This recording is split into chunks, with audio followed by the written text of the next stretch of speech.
Selamat pagi saudara yang dikasihi Tuhan. Kita jumpa pada hari Kamis tanggal 10 Desember 2020. Pagi ini saya akan membaca dari buku Wahyu pasal pertama ayat 4 hingga ayat yang ke-8.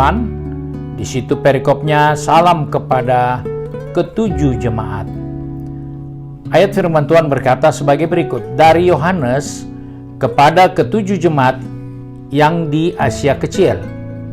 Kasih karunia dan damai sejahtera menyertai kamu dari Dia yang ada dan yang sudah ada dan yang akan datang, dan dari ketujuh roh yang ada di hadapan tahtanya, dan dari Yesus Kristus, saksi yang setia yang pertama bangkit dari antara orang mati dan yang berkuasa atas raja-raja bumi ini, bagi Dia yang mengasihi kita, yang telah melepaskan kita dari dosa-dosa kita oleh darah-Nya, dan yang telah membuat kita menjadi suatu kerajaan, menjadi imam-imam bagi Allah Bapa-Nya. Bagi Dialah kemuliaan dan kuasa sampai selama-lamanya. Amin. Lihatlah, Ia datang dengan awan-awan, dan setiap mata akan melihat Dia, juga mereka yang telah menikam Dia, dan semua bangsa di bumi akan meratapi Dia. Ya, amin. Aku adalah Alfa dan Omega, firman Tuhan Allah, yang ada dan yang sudah ada, dan yang akan datang, yang Maha Kuasa. Puji Tuhan, kita sudah membaca ayat-ayat firman Tuhan yang begitu jelas menceritakan kepada kita apa yang akan terjadi dalam peristiwa kedatangan Tuhan. Dari hal itu kita diingatkan bahwa ada nasihat dari firman Tuhan kepada 7 sidang jemaat.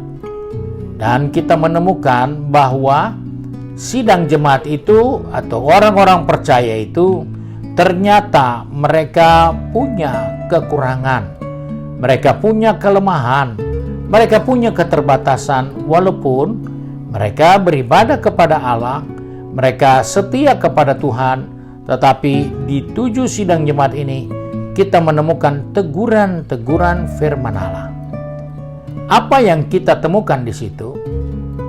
Yaitu yang pertama, dari hasil pembacaan kita menemukan bahwa Yesus mengasihi orang berdosa. Pada waktu orang itu sedang terikat di dalam dosanya, Yesus tidak membiarkan mereka, tetapi jelas di dalam Alkitab katakan, ketujuh sidang jemaat itu dinasehati, diingatkan, karena dasarnya Yesus mencintai umat Tuhan. Dari hal inilah kita menemukan bahwa Yesus mencintai kita yang begitu terbatas, yang begitu punya kelemahan, yang begitu punya kekurangan-kekurangan dalam hidup ini. Yesus tidak pernah mendatangi kita dengan marah, tapi Dia hanya datang untuk mau memberikan kelegaan dan memberikan damai sejahtera bagi kehidupan orang-orang yang berdosa jika mereka mau datang kepada Yesus. Hal yang kedua yang kita ketemukan dari nasihat-nasihat firman Tuhan ini, kita menemukan bahwa Yesus memiliki kerinduan yang kuat untuk ketujuh sidang jemaat itu bebas dari dosa kesalahan mereka. Jadi kita melihat bahwa yang pertama dari pembacaan kita menemukan kasih Allah yang luar biasa, dan yang kedua, Dia mau membebaskan 7 sidang dengan segala kekurangannya.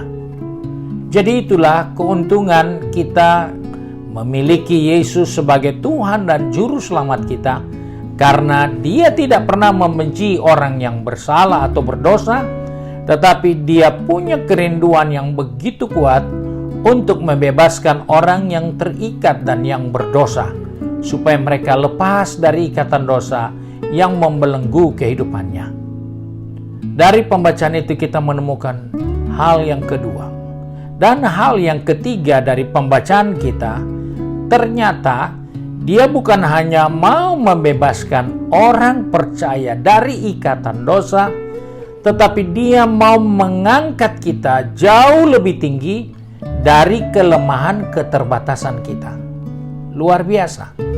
Pertama dikatakan Dia mengasihi kita, kedua Dia ingin membebaskan kita, dan yang ketiga Dia mau mengembalikan posisi kita dalam posisi yang begitu terhormat. Sebab itu saudara yang dikasihi Tuhan, kita melihat bahwa Dia mengangkat kita untuk berada dalam satu posisi di mana kita ada di dalam satu keberadaan yang begitu mahal dan mulia di mata Tuhan. Dia menebus kita, mengampuni dosa kita, bahkan membebaskan kita dari ikatan untuk mengangkat derajat hidup kita menjadi sesuatu yang mulia dan berharga di matanya.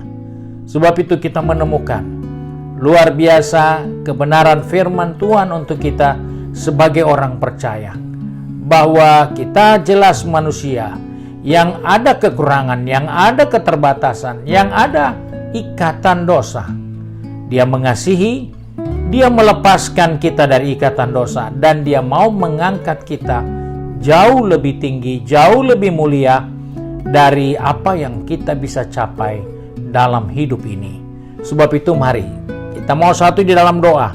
Kita mau berdoa kepada Tuhan, mengucap syukur karena di dalam keterbatasan kita Dia tidak jauh dan tidak meninggalkan kita. Kami bersyukur untuk kasih setia-Mu Bapa, bahwa Engkau mengingatkan kepada kami, Engkau tidak membenci kami di dalam kelemahan kami. Engkau tidak membiarkan kami di dalam segala kekurangan kami, tapi Engkau mengasihi kami. Bahkan lebih dari sekedar mengasihi, Engkau mau membebaskan kami dari ikatan-ikatan dosa yang sudah membelenggu kami sekian lama. Kami percaya yang mau berbuat itu adalah Engkau sendiri bagi kehidupan ini. Karena Engkau begitu mengasihi kami, Engkau begitu memperdulikan kehidupan kami.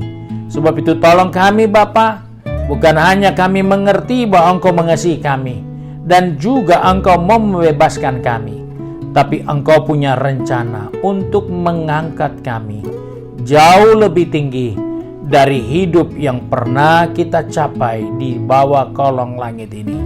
Sebab itu pegang tangan kami, atur langkah kaki kami sepanjang hari ini, baik yang pergi bekerja, berbisnis, maupun yang berstudi ataupun tinggal di rumah masing-masing. Tuhan tolong kami supaya kami tidak salah melangkah dan tidak keliru menyikapi apa kebaikan Tuhan bagi kehidupan kami, bahwa kami tidak pernah ditolak ketika kami datang kepadamu di dalam segala kekurangan kelemahan kami. Dan ketika kami berjumpa dengan Engkau, Engkau punya komitmen untuk melepaskan kami dari belenggu dosa. Bahkan Engkau punya rencana untuk membuat kami jauh lebih mulia dari hal-hal yang kami boleh capai di dunia ini. Sebab itu Bapa, sepanjang hari ini kami serahkan seluruh kegiatan kami ke dalam tangan-Mu. Biarlah Tuhan mendahuluinya semua, sehingga ketika kami ada di tempat pekerjaan kami, di studi kami, di bisnis kami, dalam rumah tangga kami, nama Tuhan selalu dipermuliakan. Terima kasih Bapa untuk kemurahan-Mu. Sebab itu kami bersyukur dan berdoa hanyalah di dalam nama Tuhan Yesus Kristus, Juru Selamat kami, majikan kami yang baik dan setia. Haleluya. Amin. Puji Tuhan. Saudara-saudara, kita boleh diberkati melalui renungan-renungan yang kita terima setiap hari. Maka kami mengharap saudara dapat meneruskan renungan ini kepada teman, sahabat, handetolan saudara. Dan jangan lupa ingatkan kepada mereka supaya bisa di-subscribe, supaya setiap hari mereka dapat menemukan renungan firman Tuhan dari GPD Bethesda Makassar. Tuhan Yesus memberkati kita.